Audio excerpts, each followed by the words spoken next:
Hello అండి, welcome to our channel Akhil home style cooking. ఈరోజు మన వీడియో వచ్చేసి మార్నింగ్ బ్రేక్ఫాస్ట్ కింద మరమరాలతో గుంత పొంగనాలండి. చాలా ఈజీగా చేసుకోవచ్చు, అలాగే చాలా టేస్టీగా కూడా ఉంటాయి. అప్పటికప్పుడు చేసుకోగలిగే రెసిపీ అండి. మీరు కూడా ఒకసారి అయితే ట్రై చేసి అయితే చూడండి. ముందుగా ప్రాసెస్లోకి అయితే వెళ్ళిపోతాం. ఫస్ట్ వచ్చేసి బౌల్ అయితే తీసుకుని మరమరాలు అయితే వేస్తున్నాను. 3 కప్పుల వరకు మరమరాలు అయితే తీసుకున్నాను. ఇలా బౌల్లోకి మరమరాలు వేసేసిన తర్వాత వాటర్ అయితే పోసేసి ఒక 5 నిమిషాల పాటు నానబెట్టుకోవాలి. వాటర్ పోసిన తర్వాత మరమరాల్ని వాటర్లోకి ఇలా ప్రెస్ చేయండి.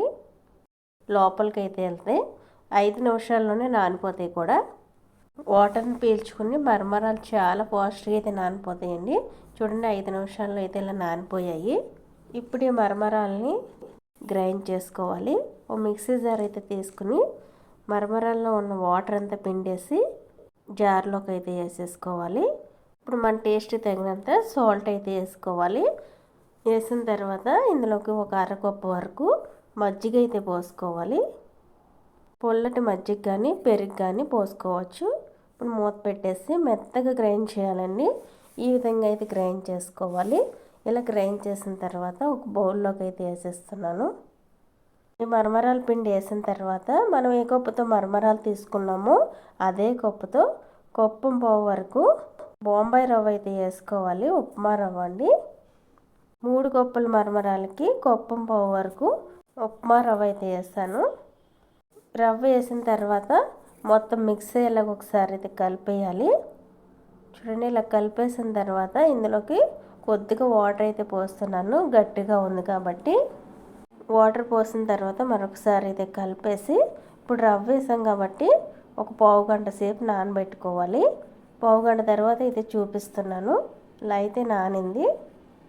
రవ్వ వాటర్ని అబ్జర్వ్ చేసుకుని ఇంకొంచెం గట్టిగా కూడా అయిందండి. ఇప్పుడు ఇందులోకి కొద్దిగా ఉల్లిపాయ ముక్కలు, క్యారెట్ తురుము, పచ్చిమిర్చి, అలాగే కొత్తిమీర, అల్లం తురుము అయితే వేస్తున్నాను.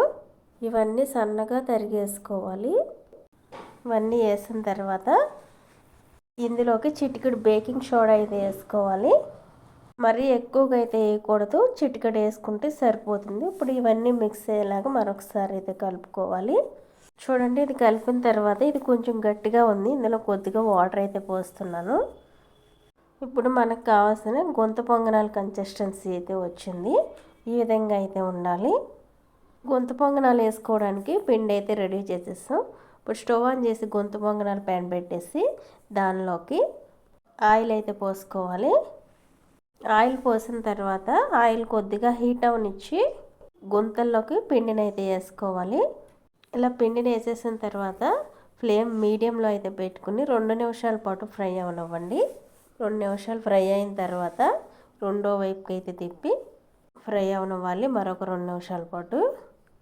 ఫ్లేమ్ మట్టుకు మీడియంలో పెట్టుకుని ఫ్రై చేసుకోండి. లోపల వరకు అయితే గుంత పొంగనాలు చక్కగా ఉడుకుతాయండి. పైన క్రిస్పీగా వస్తే లోపల మట్టుకు చాలా బాగా అయితే ఉడుకుతాయి. 2 వైపులా అయితే ఫ్రై అయిన తర్వాత ఇప్పుడు తీసేస్తున్నాను. చూడండి ఎంత బాగా వచ్చాయో.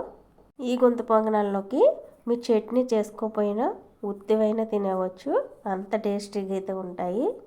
తీసేసిన తర్వాత నెక్స్ట్ మరలా ఆయిల్ అయితే పోసుకొని పిండి అంతటిని ఇలా గుంత పొంగనాల కింద అయితే చేసేసుకోవడమే. ఇలా చాలా ఈజీగా పప్పులతో పని లేకుండా అప్పటికప్పుడు మరమరాలతో గుంత పొంగనాలు అయితే చేసేవచ్చు. ఈ వీడియో మీకు నచ్చినట్లయితే లైక్ చేయండి. అలాగే సబ్స్క్రైబ్ చేసుకున్న వాళ్ళు సబ్స్క్రైబ్ చేసుకోండి.